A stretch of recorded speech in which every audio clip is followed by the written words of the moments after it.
I've always believed in making my own way, so living solo in this bustling city, just a stone's throw from where I work as an editor at a large book publishing, has been perfect for me. My folks, bless them, are just a phone call away, but here in the city, it's all on me. This one Saturday, needing a break from the usual, I decided to swap out manuscripts for some fresh air and headed to the nearby park. It's my go-to spot for some quiet, usually. I was lost in thought, maybe more than I should have been, because I didn't see the bike path up ahead. "Watch out." That was the first thing he said to me. I jumped back, just in time as this guy on a bicycle screeched to a halt right where I would have been a second later. "Jesus, lady, you trying to get yourself killed?" he snapped, catching his breath. He was clearly annoyed but also seemed relieved that he hadn't hit me. "I'm so sorry, I wasn't looking.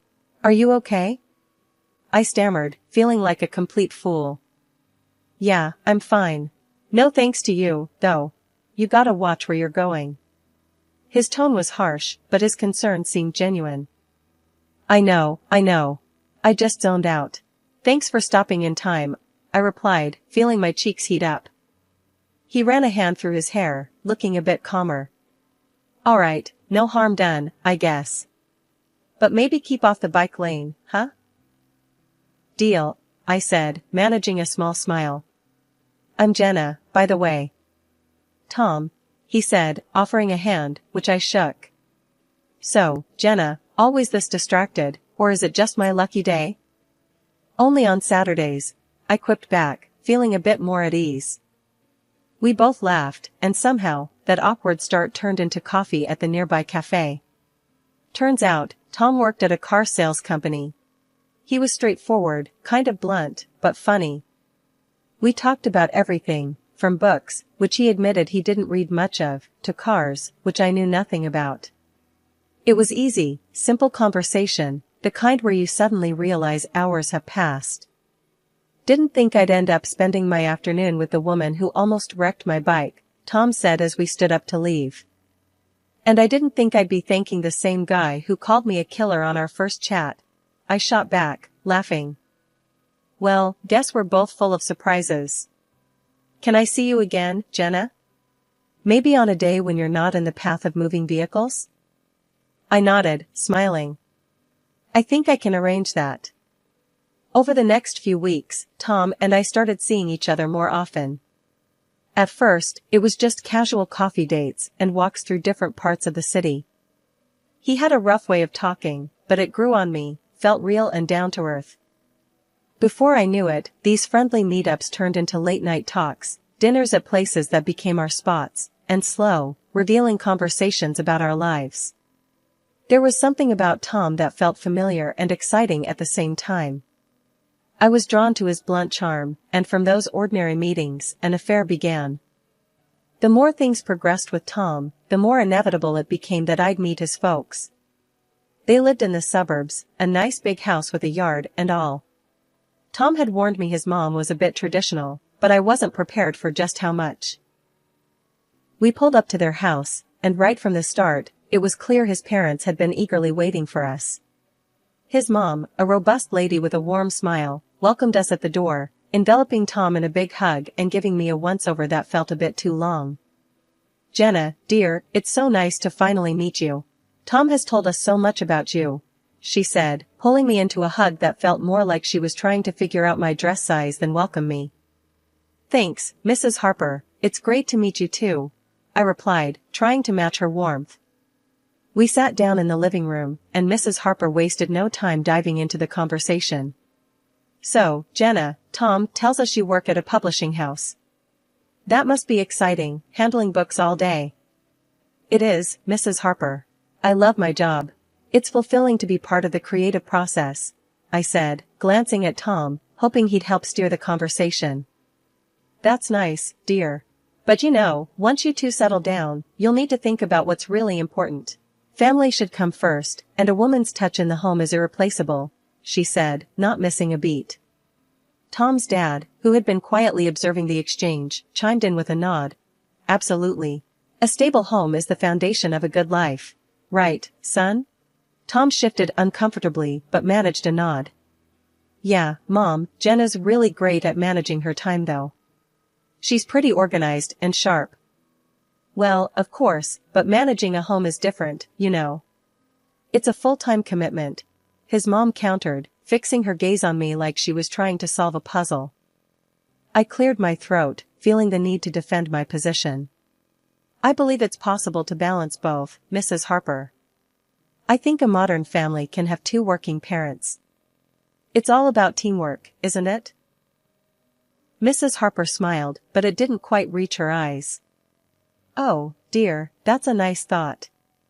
But in reality, children need their mother. And a house needs a woman's touch, not just a quick sweep. The conversation drifted to other things, but the seed had been planted. Dinner was served, and it was like sitting in a minefield. Every compliment about the food felt like a veiled suggestion for me to take notes. Jenna, do you cook often? Mrs. Harper asked as she served a perfectly roasted chicken. Sometimes, when I can. Work keeps me pretty busy, I replied, trying to keep it light. Ah, well, you'll find great satisfaction in keeping your family fed and your house in order. There's a rhythm to it that's quite fulfilling, she explained, passing the mashed potatoes like she was handing down wisdom. Tom kicked me under the table lightly, a silent signal to not get riled up. I just smiled, sipping my wine a bit more than usual, thinking about how this dinner was more an interview than a meal. Tom and I decided to tie the knot after a year of dating. Despite the reservations I had from meeting his parents, love, as they say, makes you hopeful. We planned a modest wedding, just close family and friends, nothing fancy, just how we both wanted it, or so I thought. The wedding day was a blur of smiles, flowers, and a small crowd of well-wishers at a local community hall we'd booked. It was quaint, draped in simple decorations, and there was an air of excitement, or maybe that was just my nerves. The ceremony was short and sweet. We exchanged vows, rings, and a kiss that sealed the deal. Everyone clapped, and it felt right, at that moment at least. At the reception, while we were munching on finger food, Tom leaned over and said, "So, I was thinking about our next steps, about moving into a bigger place." I nodded, munching on a celery stick. Sure, we talked about needing more space. What did you find? There's this great apartment, bigger and really nice. It's actually near where I grew up, he added, watching my reaction closely. Near your parents? I asked, trying not to sound too concerned. Yeah, it's convenient, and Mom and Dad would be thrilled to have us close by. Plus, Dad mentioned he could help us out with the rent for a bit. I paused, thinking about the constant visits from his mom I'd have to endure.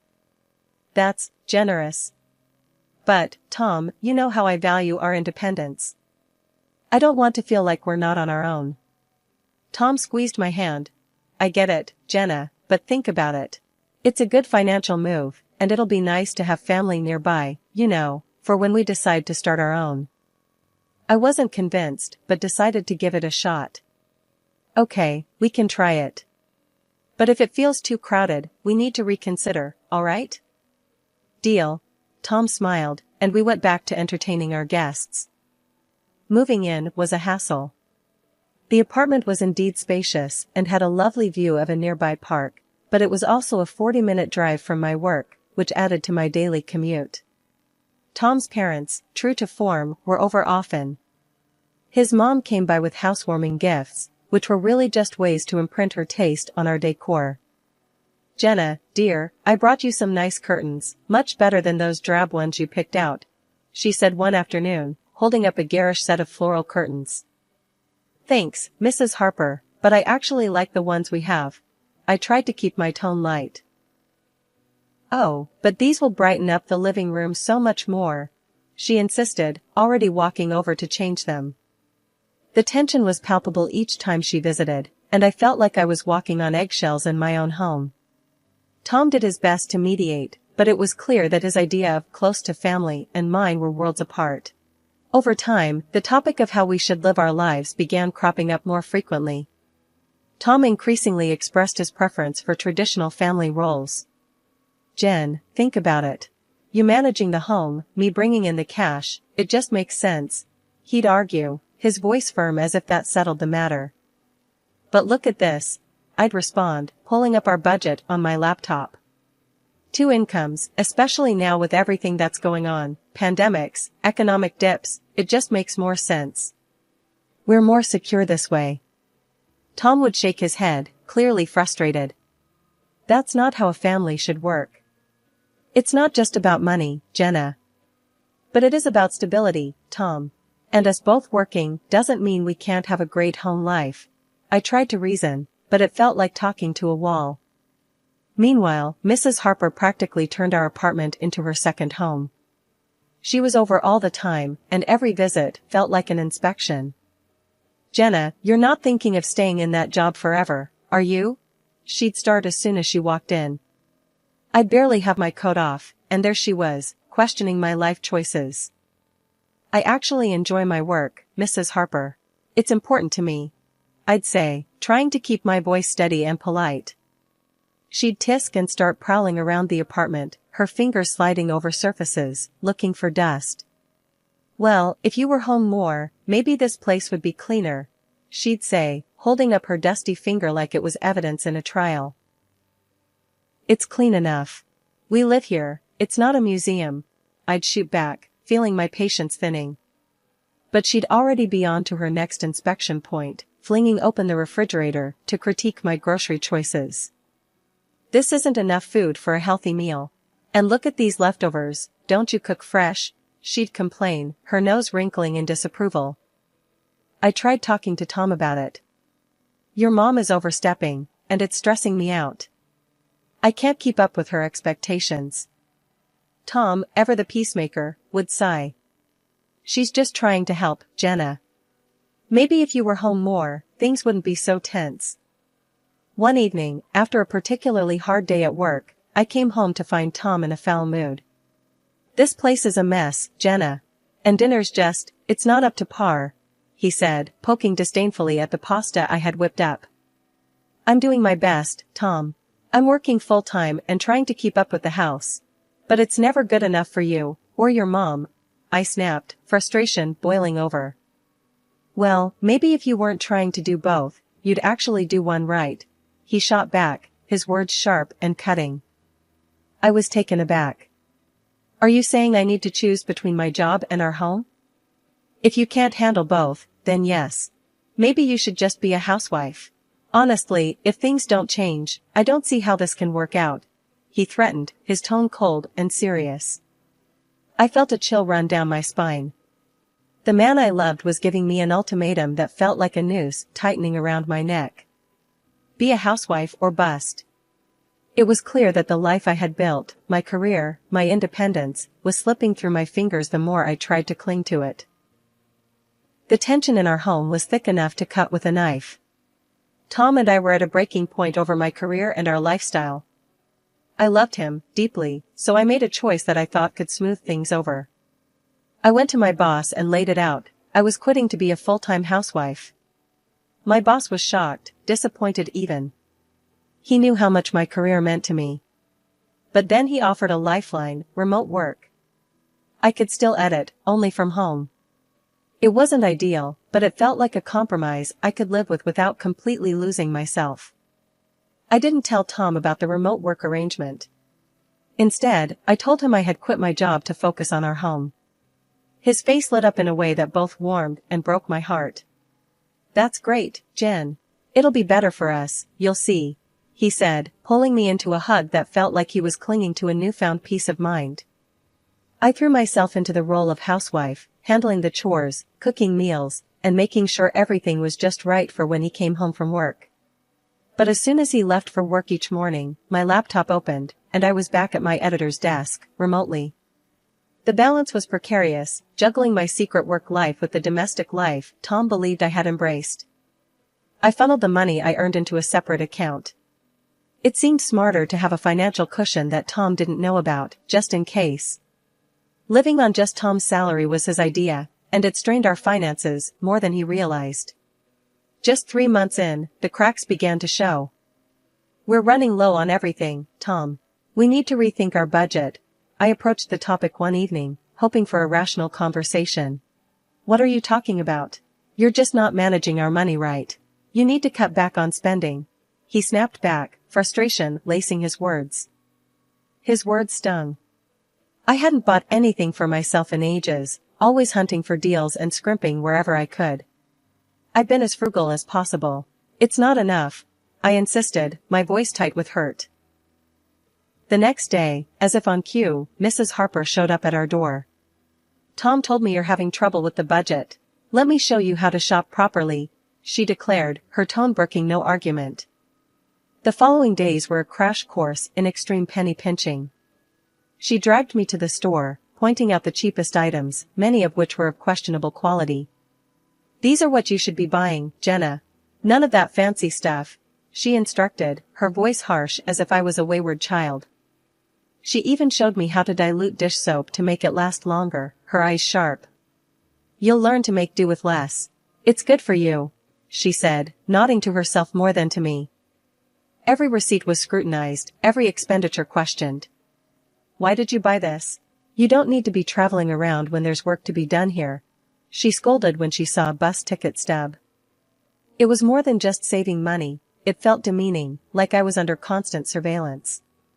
Living this way, under the strict rules dictated by Tom and enforced by his mother, was stifling. One afternoon, I locked myself in the bedroom and called my mom. Mom, I don't know what to do anymore. I started, my voice cracking a bit as I explained how Mrs. Harper had been teaching me to stretch every dollar to the extreme, making me feel like I was living in the Great Depression. That's not normal, Jenna, my mom said firmly. You're supposed to be partners. It sounds like she's trying to control everything. And Tom should not be letting this happen. I sighed, feeling a small wave of relief just hearing her say it. I know, Mom. It's just so hard. I try to stand up for myself, but it always turns into a huge fight. Just as I was about to say more, the bedroom door swung open. Tom stood there, his face twisted in anger. He had overheard me. Without a word, he marched over, grabbed the phone from my hand, and ended the call. A wife shouldn't be complaining about her husband and mother-in-law like some kind of traitor, he snapped, his voice cold and harsh. I was stunned. Tom, I was talking to my mom. I needed someone to talk to. That doesn't give you the right to badmouth us. Especially not to your mother, he retorted, his eyes narrowing. The argument spiraled from there, voices raised, words that couldn't be taken back. In a huff, Tom stormed out, slamming the door behind him. He was gone for the rest of the day, leaving me alone with my thoughts, which were a tangled mess of sadness and frustration. It was well past midnight when I heard the key turn in the lock. Tom stumbled in, reeking of alcohol. His usual stern demeanor was replaced by a sloppy, cruel drunkenness. I should have listened to my mom. She warned me about marrying someone like you. He slurred, his words like daggers. I stood up, my own anger rising. Tom, you're a grown man. Stop letting your mother run our lives. You don't need her approval for every little thing. That seemed to set him off even more. If you're so unhappy, why don't you just leave? He yelled, stepping close, his voice booming in the confined space of our apartment. It's 3 a.m., Tom. It's not safe, I replied, trying to reason with him, even as my voice shook. I don't care. Get out, he shouted, not even looking at me. I hesitated only for a moment before I started to pack the essentials, my phone, some clothes. When I went to grab my wallet, Tom snatched it from my hands.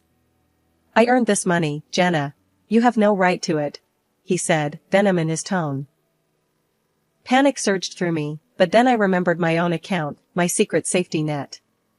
I called a taxi and left without looking back, Tom's angry shouts fading behind me as I closed the door. I found a temporary shelter in a nearby hotel. The morning after leaving Tom, I was up early, my mind racing with all that needed to be done. The first stop was a lawyer's office. It was a small, unassuming place, but the lawyer, Mr. Edwards, was sharp and kind. He listened as I laid out everything that had happened, nodding in understanding. We'll get the divorce papers drawn up right away. You have rights, Jenna, and we'll make sure you're protected, Mr. Edwards assured me, his voice firm and confident. Armed with my newly drafted divorce papers, I returned to the apartment where Tom and I had lived. The place was silent, the remnants of last night's chaos evident in the strewn bottles and Tom's snoring form on the couch. He hadn't even made it to the bedroom. I began packing my things quickly, stuffing clothes, books, and personal items into boxes and bags. The reality of leaving this chapter behind felt both liberating and heavy. As I zipped up the last suitcase, Tom stirred on the couch. "Jenna? Hey, can you grab me a beer?"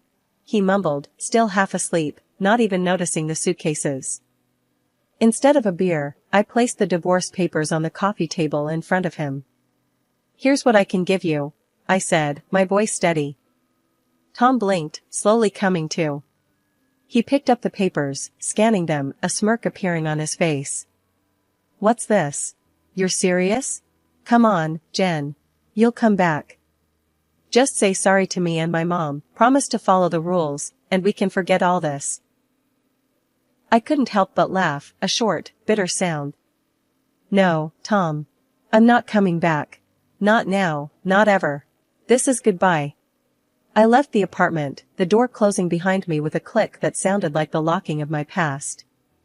I moved into a rented apartment that afternoon, a small place, but mine alone. Returning to work full-time at the office felt like stepping back into a world where I was in control. The familiar buzz of the office, the clack of keyboards, and the scent of coffee brewing, everything reminded me why I loved my job. I also reconnected with my friends and my parents, rebuilding the bridges that had been strained during my turbulent marriage. Catching up over long dinners and weekend brunches, I shared laughs and stories, feeling the strength of these relationships that had weathered so much. One late afternoon, as I was wrapping up a manuscript, my phone buzzed. Glancing at the screen, I saw a name I hadn't expected, Claire, a close friend from the city who had been my sounding board through the worst of times. "Hey Claire, what's up?" I answered, smiling as I heard her enthusiastic voice. "Jenna, I'm so glad I caught you. Listen, a few of us are getting together this weekend at that new cafe downtown. You have to come. It's been ages, and everyone's dying to see you." The cafe meetup turned out to be just what I needed. Laughter, updates, and a gentle nudge back into the social world. It felt good to be among friends, to share stories and listen to theirs, feeling the camaraderie that I'd missed. As the gathering wound down, Claire caught me by the arm as we were leaving. "Hey, how are you really doing, Jen?" she asked, her gaze piercing, but kind. I took a deep breath, letting the truth surface. "I'm getting there, Claire. It's been tough, but I think I'm finally moving forward for real." A few months into my new old life, my phone rang while I was reviewing a particularly challenging manuscript. The screen flashed Tom's name. Taking a deep breath, I answered, my voice cool and collected. "Jenna, hey, I need to talk to you." Tom's voice came through, hesitant and a bit desperate. "What is it, Tom?" I asked, not really in the mood for pleasantries. "Well, I got fired," he blurted out. "And things are tight. I was wondering." "You need money." I finished for him, not surprised by the turn of the conversation. "Yeah. And, well, I was thinking maybe we could start over, you know? If you apologize to my mom and me, and we could try again. You could take care of us." His voice was hopeful, almost pleading. I couldn't help it, I burst into laughter. The idea was so ludicrous it took me a moment to gather myself. "Tom, you're joking, right? You want me to apologize, support you, and come back to all that mess? You've ditched your principles pretty fast, haven't you?" There was a silence on the other end. "So, is that a no?" "Yes, Tom, that's a no. A big one," I replied, still chuckling at the absurdity. "I'm doing well, really well actually, and I'm not about to give up my freedom and happiness for another round of whatever that was." Hanging up, I shook my head in disbelief. The call was a stark reminder of how far I had come and how much I had changed. I was free, truly free, and it felt liberating. I turned back to my manuscript, a smile playing on my lips. The idea of jumping back into a relationship wasn't appealing at the moment.